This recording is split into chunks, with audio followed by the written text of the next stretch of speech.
Hello friends. स्वागत है आप सभी का मेरे चैनल एस्ट्रो अभी में। आज हम बात करेंगे अकारक ग्रह या बाधक ग्रह के बारे में। जैसा कि नाम से ही पता चलता है, बाधक ग्रह या अकारक ग्रह यानी आपके हर काम में बाधा पहुंचाने वाला ग्रह। ये ग्रह आपकी कुंडली के शुभ ग्रह भी हो सकते हैं, अशुभ ग्रह भी हो सकते हैं।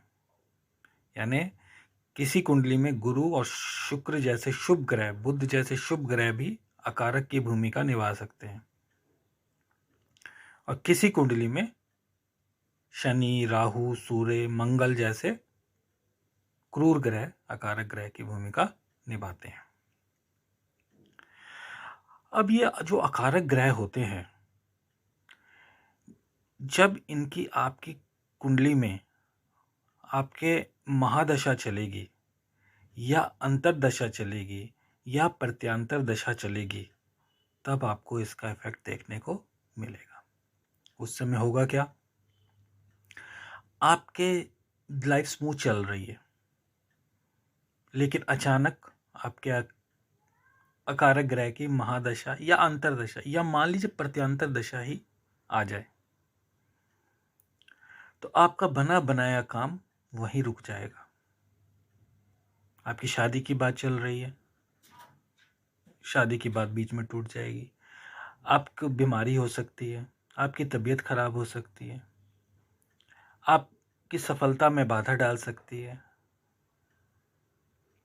तो अकारक ग्रह आपकी जो ग्रोथ है उसको रोकने का काम करते हैं, और यह हर एक की कुंडली में होता है। अगर किसी भी जातक की योग कारक महादशा भी चल रही है, उसमें भी अकारक ग्रह की अंतरदशा जरूर आएगी, और उस समय आपको अकारक ग्रह का जो इफेक्ट है, नेगेटिव इफेक्ट, वो देखने को जरूर मिलेगा। बस फर्क यह है कि आपका योग कारक ग्रह की महादशा जब चल रही होती है तो अकारक ग्रह के इफेक्ट को काफी हद तक कम कर देती है, यानी आपको उसका ज्यादा बुरा प्रभाव नहीं महसूस होता। लेकिन अगर आपकी अकारक ग्रह की महादशा यानी बाधक ग्रह की महादशा ही चल रही है, और उसमें अगर आपके अकारक ग्रह या बाधक ग्रह की अंतरदशा साथ में चलने लगे और साथ में ही प्रत्यांतर दशा आ जाए, तो ये समय आपके लाइफ का सबसे खराब समय होगा। ये आप गांठ मान लीजिए। इसमें कोई भी रॉकेट साइंस नहीं है, इसमें सिंपल सा यही एक लॉजिक है। ये बेसिक मैं आपको बता रहा हूं कि आपका समय अच्छा आ रहा है या खराब आ रहा है, आपको इसी हिसाब से देखना होता है। इसमें ज़्यादा आपको नहीं देखना कि कौन सा ग्रह कहाँ बैठा है, क्या फल देगा। हाँ, ग्रह जहाँ बैठा है, जिस भाव में बैठा है अकारक ग्रह, जिस भाव को देख रहा है, तो वो फल आपको बुरे मिलेंगे। उसके लिए डिस्कशन हम बाद में करेंगे, लेकिन अभी मैं सिंपल सा आपको बता रहा हूँ कि जब अकारक ग्रह की महादशा आपकी चलेगी और साथ में अंतरदशा चलेगी, तो आपको बुरा समय देखने को मिलेगा। अब आप चाहें तो अपनी कुंडली खोल के देख सकते हैं। आप अपनी कुंडली में देखिए, आज जब आपका पीछे कोई समय खराब हो, तो उसमें आपके अकारक ग्रह की दशा चल रही थी या नहीं चल रही थी। आपका कोई नुकसान हो जाता है, आपका बिजनेस में लॉस हो जाता है, या आपकी नौकरी छूट जाती है, या आपका स्वास्थ्य खराब हो जाता है, या आपको किसी भौतिक सुखों में कमी आ जाती है, तो ये चीज़ आप अपने अकारक ग्रह को देख सकते हैं। अपनी कुंडली में पास्ट एक्सपीरियंस ले सकते हैं। जब आपका कोई समय खराब होगा, आप देखिए अपने लगन के अकॉर्डिंग आपका जो अकारक ग्रह है उसकी दशा उस समय चल रही थी कि नहीं, महादशा चल रही थी या अंतरदशा चल रही थी या प्रत्यांतर दशा चल रही थी। इसमें से कोई एक दशा जरूर चल रही होगी जब आपका कोई लॉस हुआ होगा, आपका कोई नुकसान हुआ होगा, या आपका स्वास्थ्य खराब हुआ होगा। अब बात करते हैं कि अकारक ग्रह आपके कुंडली में कौन सा हो सकता है। ये हर लगन के लिए अलग अलग होता है। जैसे हर लगन के लिए योग कारक ग्रह अलग अलग होते हैं, कारक ग्रह अलग अलग होते हैं, उसी तरह हर लगन के लिए अकारक ग्रह यानी बाधक ग्रह अलग अलग होते हैं। तो चलिए मैं आपको बताता हूँ कौन कौन से अकारक ग्रह किस लगन के लिए होते हैं। सबसे पहले आता है मेष लगन। आपकी जो जन्म कुंडली है उसके पहले भाव के अंदर अगर पहले भाव में 1 नंबर लिखा होगा तो वो भी मेष लगन की कुंडली होगी। मेष लगन में शुक्र और बुध अकारक ग्रह की भूमिका निभाते हैं। देखिए शुक्र और बुध दोनों शुभ ग्रह हैं, लेकिन मेष लगन वालों के लिए जब शुक्र और बुध की महादशा, अंतरदशा या प्रत्यांतर दशा चलेगी तो उनको नुकसान जरूर देखने को मिलेगा। इसमें हाँ, शुक्र के केस में अगर इसमें देखेंगे तो नुकसान 50% तक होगा, क्योंकि शुक्र का जो नैसर्गिक गुण है वो शुभ फल देने वाला भी है, इसलिए वो आपको मिक्स फल देगा, ज़्यादा नुकसान नहीं करेगा, लेकिन नुकसान जरूर करेगा। बुध के केस में आपको नुकसान होगा ही होगा। नेक्स्ट आता है वृषभ लगन, यानी आपके पहले भाव में 2 नंबर की गिनती लिखी हो तो वृषभ लगन हुआ। वृषभ लगन के लिए मंगल और गुरु ये 2 ग्रह हैं जो मारक ग्रह की भूमिका निभाते हैं।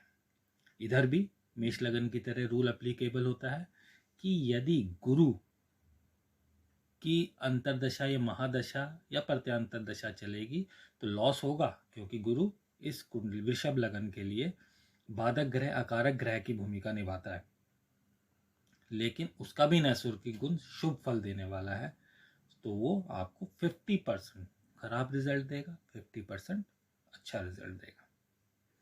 इसी तरह मिथुन लगन की बात करें तो मिथुन लगन के लिए चंद्र और मंगल ये 2 ग्रह हैं जो कारक, अकारक और बाधक की भूमिका निभाते हैं अपनी महादशा, अंतरदशा और प्रत्यांतर दशा में। इसके बाद बात करते हैं कर्क लगन की। तो कर्क लगन में शनि और बुध अकारक ग्रह की भूमिका निभाते हैं।